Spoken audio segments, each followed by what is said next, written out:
Greetings and bienvenue, midnight crew. Thank you for returning to this broadcast, and welcome to new viewers joining us for the first time. If you like a video, then feel free to subscribe. Dime, be a Floridaman. A work on lunch break.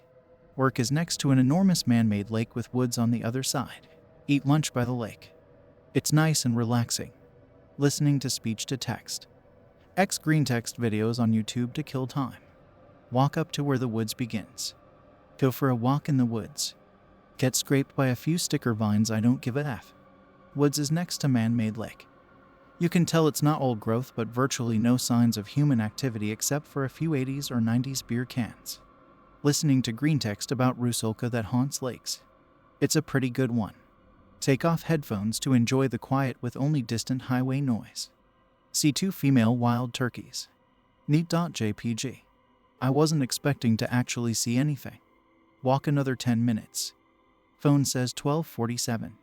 Fug, gotta turn around. Go to take a few more steps to take in the atmosphere before returning to normie land. Hear enormous rustle in the bushes near water. Loud splash. Huge fucking gator. 180 nope sprint through woods. Snag sticker vines and spider webs along the way. Not paranormal, but I was in the perfect mindset to get the shit scare out of me. Went back to those woods today and saw an owl. I like those woods. Hello, X. I have a story that I mentioned in a cryptid thread earlier this week. See here about a huge hole in Florida that contained the largest alligator. Possibly the largest land animal alive today in the world. It's been a decade since it happened, and being able to tell at least part of it on the thread has given me the gall to tell the whole tale. Me. 2011. I do a fair amount of camping and hiking. I decided to go down to the Everglades in southeast Florida. I finally had a license and was never able to go to the place that my state was quite well known for.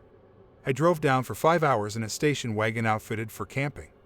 I found a nice spot to park my car and settle in for the night. It was getting dark and I wanted to head out early. Next day, I wake up, have some coffee and cook me some oatmeal. It was still dark outside, 4 a.m., I have almost no sleep at this time.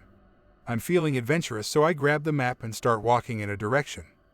About southeast or just south. I am walking for a while, I'd say an hour, hearing the bugs singing and frogs chirping. I hear a frog right below me and dart after trying to catch him to no avail. As I look down, I realize the 6 inches of water I was walking in was flowing south. And flowing very fast. My curiosity was piqued, so I followed its direction. I'd walk another 30 minutes until I reached the hole. However, it wasn't the hole I noticed. Florida is the flattest state in the Union. In most places you can see a good distance away. As I walk in the direction of the flow, I see a web of what I thought were metal bars measuring as wide as a football field. This is where the water had been flowing. I get close enough to tell it wasn't metal, but a bluish navy blue material in a corkscrew shape. I get closer and finally notice the big-ass hole. It wasn't as deep as it was wide, but it was sure as shit a long way down. You'll see later. I have a fear of heights, so I grab onto this frame. What strikes me first is how similar it feels to fingernails. Like, it felt the exact same, as if it was made of the same materials. What I also notice along the edge of these frames is broken off shards of what seem to be very discolored glass. I bring out my light. The sun was only just now rising and pointed to the frame. There were numerous, tiny pieces of discolored, inch-thick glass along the edge of this structure. I point the light down. That was a mistake. This hole was so deep and so dark, I had gotten dizzy. With the water and smooth part of the structure I was standing on, I fell in. Shitting my pants.png. This would have been really fun had I known what the fuck it was. After sliding for about 10 seconds, I slam into the water. And something else. Like I said in the earlier thread, there was this layer of goop. It was semi-transparent and had numerous particles of varying sizes, some of these seemingly moving. I only noticed this when I was escaping, more on that later. At this moment, multiple things occurred. It was bright enough that I can just start to see a good area of the place. The walls were black and smooth, but had cracks from weathering. I tried to climb these up. There was also a large structure in the middle that looked nearly identical to the ruins of the Acropolis in Greece. It was very old and weathered though, and had corkscrew pillars, just like, well, a screw. Then I heard something terrifying. After I had my head above water and looked around, I heard very heavy scrapping and a whoosh to break the dead morning quiet. My light was gone and the only phones were Blackberries, so I had to rely on what little light I had to see. Oh my god. JPEG. I see the biggest alligator to ever fucking exist heading straight for me. This monster had to be at least as long as a semi-truck. It was about as long as the temple it had been resting on in the middle. As terrifying as a semi-sized gator was. It was actually an advantage of mine. The animal was far larger than the species was adapted to. So even in water it took surprisingly longer than expected to chase after me. I slipped off my pack and shoes and let them sink to the bottom, and then swam as long as I could on the one breath I had. As I came up for another, I was shocked that I seemingly couldn't break the surface. Due to the goop. It took some fingernails and a shit ton of strength to pierce it and breathe. I looked back and the gator was no more than about 60 feet away. Gotta go fast. I eventually made it to one of 4 ports that were placed at each direction of the bull. This one being the eastern one. I didn't have much time to look around, but what I do remember is stuck with me. These ports looked like flowers, and seashells all rolled into one. Yeah, weird as fuck, but that's what it sort of looked like. I look into the port and notice little beads that were emitting light inside this tunnel. The tunnel itself was symmetrical, and eventually went up, which confused me as it seemed someone was supposed to be able to walk through this. How could they get up? I hid for a few minutes until the gator eventually lost interest. The sun had finally risen, and I made my attempt to climb. This was the scariest part. Water was flowing and I grabbed whatever cracks I could find with the strength of a Greek god. The climb got more vertical as I approached the mouth, making this even more difficult. It wasn't until the gator noticed me again and made lunges that I was sure I shit myself. With this giant making bellows of hunger, the flowing water over my fingers and the smooth surface, I had an appropriate amount of motivation to get out of this hole as fast as I can. After an hour of climbing, nearly losing my grip twice near the very top, I made it back. The sun was shining, and I can see the whole thing clearly. Mr. Huge fucking Gator once again lost interest and returned to the middle structure. I had also noticed 4 pipes in between where the ports were positioned. They were much more crude and carried the goop into the bowl. After successfully escaping the hole, I made my way back to the car, drove back home, and took a very, very refreshing shower. Here is a basic drawing of the hole. The little figure to the left is supposed to be me. So what the fuck was this? I believe this is supposed to be a cage for a giant pet made by an unknown species, or be a giant petri dish for experiments by an unknown species. This gator breaks its own species biology. It is far longer than any crocodilian that has existed, is a rusty red color, and is somehow existing which it shouldn't be. I believe the goop is responsible for this. I can attest to this because I myself have experienced bizarre changes after being doused and likely ingested some of the goop. I have gotten a whole foot taller. I was 5 feet 8 going in and a year later I was 6 feet 7. My eyes are now piss yellow and my proportions seem to have changed a bit too. I'm quite skinny while having fit wide shoulders. I was only exposed to that stuff for 10 minutes. Who knows how long that alligator has been wallowing in it? What else is in or around the area? That gator was not lean and very much well fed. What the fuck kind of giant food could it have been eating? The most unsettling though, is knowing that this whole thing was meant to be sealed. Glass covered the frame above the bowl to protect the outside environment, so God knows how long the planet has been exposed to this shit. And finally, what made this, why, and are they still here? I didn't go further in, but the hall alone told me this was not made by humans. The technology was organic in appearance and, as the halls are round, maybe they planned their structures this way because they crawled, like snails do upside down or on walls. If anyone, and I mean anyone in the world has seen something like this, talk to me. We need to share this information and bring it to the public before someone else falls in one of these and can't get out. I won't provide coordinates or more detailed directions because I don't want some dumbass to get eaten. Finally, here's a drawing of the alligator, or what I can recollect. The stuff growing on it is freshwater oysters. Alligator Paw. This is a traditional Delta Bayou good luck charm, sort of like a rabbit's foot. Gator is a fearsome animal, and most diaspora animal paw curios deal with fearsome creatures. Either the powers and symbolism of the animal, the traits of the animal, or something the animal's paw could represent. In this case, think about how an alligator hunts. It seems sleepy and slow until suddenly it darts out, snatches up its prey, and crunches its bones within its powerful jaws. The alligator's paw carries the same power. It jumps out and snatches what you want out of life. It takes life by the horns and rips out what you need. Most people these days keep alligator paws for snatching up money. But it can be used for any urgent, desperate need. Animal paws are usually for receptive magic. When you want to be given something in your hand, the alligator is the active aspect of this. I would also suggest the alligator for defensive magic. Get too close, you may lose a leg. Start shit, get bit. The root of this is in animal totems and fetishes. Be me, 14 or 15 years old. Hanging around an old viaduct with my friends, drinking mainly beer. About 2 miles from the nearest village, 2.5 miles from my home. The way home is nothing but fields upon fields. Starting to get dark, my dad calls and tells me to come home for dinner. My friends decide to stay there for a while longer and I make my way home through the wheat and corn fields. Decide fuck it and watch the sun disappear behind the horizon. Pitch black now, but I have the light on my phone so no biggie. Notice fields have crop circles in them and get a chill up my spine a little. Again, no biggie as me and my friends used to try to make them. I have a crushing fear of aliens, but also they're my curiosity too. Anyway, continue walking through the fields in the dark. Almost tripped over a few hedgehogs. God damn it, Sonic.jpg. Carry on walking and make it to the old railway tracks, not too far from home.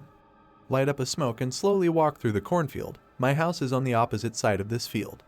Hear a scraping sound like when your foot slips on dirt. Look around, don't see shit. Turn the flash on my phone on and have another look. Just see corn and bugs flying around. Turn off my flash and turn around to carry on my journey. That's when I heard it. A very low-pitched hiss-type sound, like an alligator but slower and more bassy. I almost snap my neck turning around, flash on and look again. I can't see anything. I hear that sound again, but coming from my left-hand side. Turn again and shine my light.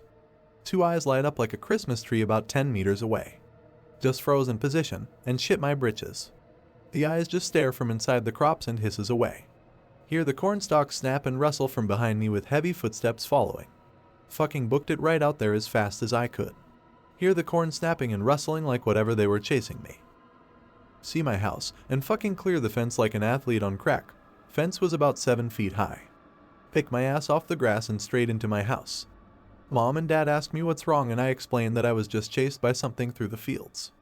Dad goes out and has a look around, peeking his head over the fence using my sister's slide. Comes back 5 minutes later and says he didn't see anything but he heard the crops rustling and snapping going away from the fence. About 4 hours later I go up to my room and just chill out and watch a movie. Open my window and have a smoke. My room overlooks the backyard and fields.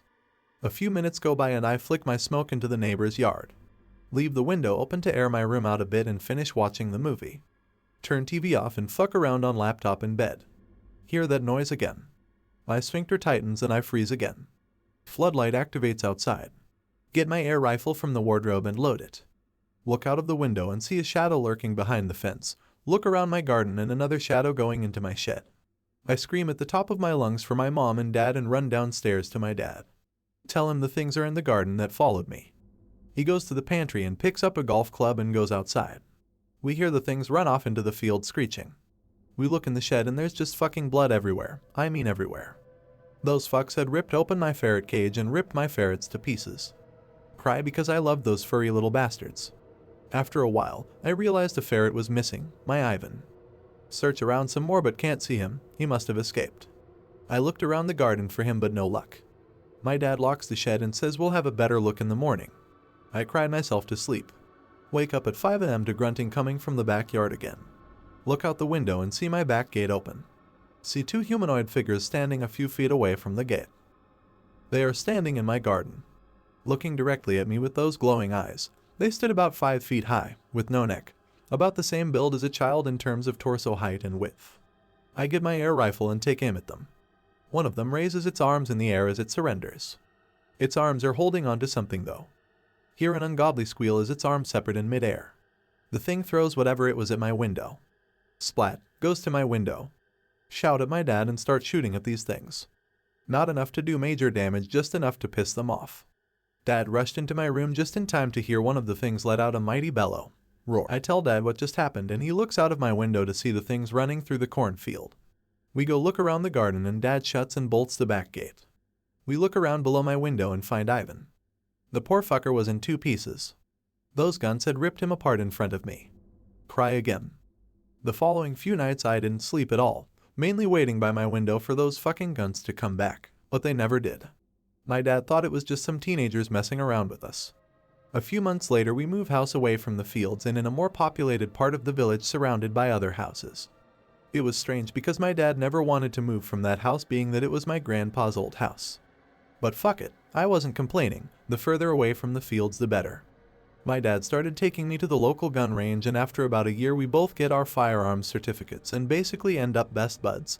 Never really bonded with my dad properly. About a year afterwards he told me over a drink why we moved from that house. He said about a month after the ferrets got torn apart and me seeing shit, he was playing on his PlayStation downstairs and heard the back gate rattle, and thought nothing of it. Then he heard scratching. Scratching on the glass door. We had a slide door thing, don't know the name for it, and when he looked he saw what I saw last month and literally shit himself. This happened while I was asleep. He said they just stared at him and made those low throaty noises before leaving before sunrise. And that's why we moved and why he developed a sudden interest in guns. We have never seen those fucks again, but we gained permission to shoot on that field behind our old house and regularly looked for the things for a few years until I moved out. From then on though I never kept a pet outside, and I mostly work night jobs now so I never sleep when it's dark. I ain't risking being caught off guard by those fucks. I've had 2 paranormal experiences in the Everglades and both weren't pleasant at all. And in fact, they are the only paranormal experiences I have ever really had. First one, walking a trail near Alligator Alley. Was going through a period of legal uncertainty at that time. So I would spend a large amount of my time in the glades hiding from any law enforcement. Get to a fork in the road and decide to rest for a bit. Drink some water and eat some sunflower kernels. All of a sudden I hear a child's giggle. It sounds like it's 2 feet behind me. Freak out and look back, it's fucking nothing. When I turn back around I see a person's back further up the trail. Which is weird because no one had passed me. And I hadn't encountered anyone at all that day. Yell hello. It turned around, and to my horror, it was just a faceless figure. After it turns around it starts walking towards me. Freak out but decide not to run, just can't walk away. Maybe the weed's getting to me. As I gather my stuff and walk away I look back and notice it's much closer. Can see it clearer. It's not faceless, just wearing a white spandex suit, think Green Man from Sunny in Philly. Start freaking out and running now. Look back. It's still walking but it is now even closer. Turn around and black out. Woke up to a Florida wildlife officer checking my vitals. I was about 5 feet away from the trail, dangerously close to a canal where alligators are known for sunbathing. Explained to him what happened. He looks at me crazy. But I could tell he didn't doubt my story. He checks up on me in the system and I get arrested because of the warrant I had out at the time. On my way to Collier County Jail. He tells me he has seen the pale man before also. When I asked him if he knew what it was he stayed silent. Second one. A few years later. Different trails near the same location on Alligator Alley. With my girlfriend at the time. We're about 8 miles deep near the Seminole Reservation. A Seminole police officer from the tribe tells us to go back, since you need a permit to go hiking any further. But we were both extremely polite to each other and start talking for a while since the 3 of us had nothing better to do. All of a sudden it's get chilly. Like really fucking cold, more than a breeze. And if you've ever been to the Everglades you know there aren't many breezes that come around. All of us notice. And decide at that time it's about time to end the conversation and head our separate ways. Me and the girlie are going back south when it gets unbearably cold once again. After about 2 miles we hear screaming. It's coming from ahead of the trail so we decide to stay put. Hear it once again a few minutes later. It was a woman's scream. At that time we realize maybe someone needs our help. Keep walking up the trail but the screaming stops. 4 miles later. My girlfriend looks to the side off trail and screams. I look and freak the fuck out also. It's a pit bull. In the middle of the fucking Everglades and it's bloody as shit with a shoe in its mouth. It starts charging toward us. Decide to stand my ground. I've done time in prison, what is this little dog gonna do to you? Right. Wrong. This dog pounced on me but once he did. He disappeared. We went off trail to look around where he was chewing on the shoe. Nothing there at all. Girlfriend says she had her eyes closed as he pounced and didn't see him disappear. When we get to the entrance of the trail, the same officer is there on an ATV. He asks us if we heard or saw anything strange. We both lied and said no. It goes past the powers of my pen to try to describe Reelfoot Lake for you so that you, reading this, will get the picture of it in your mind as I have it in mine. For Reelfoot Lake is like no other lake that I know anything about. It is an afterthought of creation. The rest of this continent was made and had dried in the sun for thousands of years, millions of years, for all I know, before Reelfoot came to be. It's the newest big thing in nature on this hemisphere, probably, for it was formed by the great earthquake of 1811. It changed the course of rivers, it converted hills into what are now the sunk lands of 3 states, and it turned the solid ground to jelly and made it roll in waves like the sea. And in the midst of the retching of the land and the vomiting of the waters, it depressed to varying depths a section of the earth crust 60 miles long, taking it down, trees, hills, hollows, and all, and a crack broke through to the Mississippi River, so that for 3 days the river ran upstream, filling the whole. The result was the largest lake south of the Ohio, lying mostly in Tennessee, but extending up across what is now the Kentucky line, and taking its name from a fancied resemblance in its outline to the splay, reeled foot of a cornfield. Wool Swamp, not so far away, may have got its name from the same man who christened Reelfoot, at least so it sounds. In places it is bottomless. Other places the skeletons of the cypress trees that went down when the earth sank still stand upright, so that if the sun shines from the right quarter, and the water is less muddy than common, a man, peering face downward into its depths, sees, or thinks he sees, down below him the bare top limbs upstretching like drowned men's fingers, all coated with the mud of years and bandaged with pennons of the green lake slime. In still other places the lake is shallow for long stretches, no deeper than breast high to a man, but dangerous because of the weed growths and the sunken drifts which entangle a swimmer's limbs. Its banks are mainly mud, its waters are muddled, too, being a rich coffee color in the spring and a copperish yellow in the summer, and the trees along its shore are mud-colored clear up their lower limbs after the spring floods, when the dried sediment covers their trunks with a thick, scrofulous-looking coat. There are stretches of unbroken woodland around it, and slashes where the cypress knees rise countlessly like headstones and footstones for the dead snags that rot in the soft ooze. There are deadenings with the lowland corn growing high and rank below, and the bleached, fire-blackened girdled trees rising above, barren of leaf and limb. There are long, dismal flats where in the spring the clotted frog spawn cling like patches of white mucus among the weed stalks, and at night the turtles crawl out to lay clutches of perfectly round, white eggs with tough, rubbery shells in the sand. There are bayous leading off to nowhere, and sloughs that wind aimlessly, like great, blind worms, to finally join the big river that rolls its semi-liquid torrents a few miles to the westward. So Reelfoot lies there, flat in the bottoms, freezing lightly in the winter, steaming torridly in the summer, swollen in the spring when the woods have turned a vivid green and the buffalo gnats by the million and the billion fill the flooded hollows with their pestilential buzzing, and in the fall, ringed about gloriously with all the colors which the first frost brings, gold of hickory, yellow russet of sycamore, red of dogwood and ash, and purple-black of sweet gum. But the Reelfoot country has its uses. It is the best game and fish country, natural or artificial, that is left in the South today. In their appointed seasons the duck and the geese flock in, and even semi-tropical birds, like the brown pelican and the Florida snakebird, have been known to come there to nest. Pigs, gone back to wildness, range the ridges, each razorback drove captained by a gaunt, savage, slab-sided old boar. By night the bullfrogs, inconceivably big and tremendously vocal, bellow under the banks. It is a wonderful place for fish, bass and crappie, and perch, and the snout buffalo fish.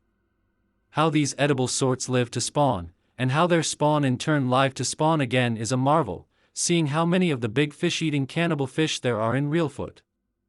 Here, bigger than anywhere else, you find the garfish, all bones and appetite and horny plates, with a snout like an alligator, the nearest link, naturalists say, between the animal life of today and the animal life of the reptilian period. The shovel-nosed cat, really a deformed kind of freshwater sturgeon, with a great fan-shaped membranous plate jutting out from his nose like a bowsprit, jumps all day in the quiet places with mighty splashing sounds, as though a horse had fallen into the water. On every stranded log, the huge snapping turtles lie on sunny days in groups of 4 and 6, baking their shells black in the sun, with their little snaky heads raised watchfully, ready to slip noiselessly off at the first sound of oars grating in the rowlocks.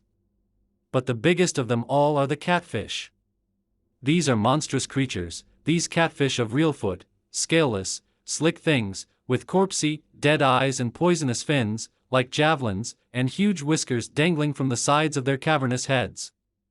6 and 7 feet long they grow to be, and weigh 200 pounds or more, and they have mouths wide enough to take in a man's foot or a man's fist, and strong enough to break any hook save the strongest, and greedy enough to eat anything, living or dead or putrid, that the horny jaws can master. Oh, but they are wicked things, and they tell wicked tales of them down there. They call them man-eaters, and compare them, in certain of their habits, to sharks. I hope that you enjoyed tonight's broadcast. If you enjoyed tonight's story, then please subscribe to the channel, as more green texts will appear daily. A new broadcast will appear when the clock strikes midnight Central Time.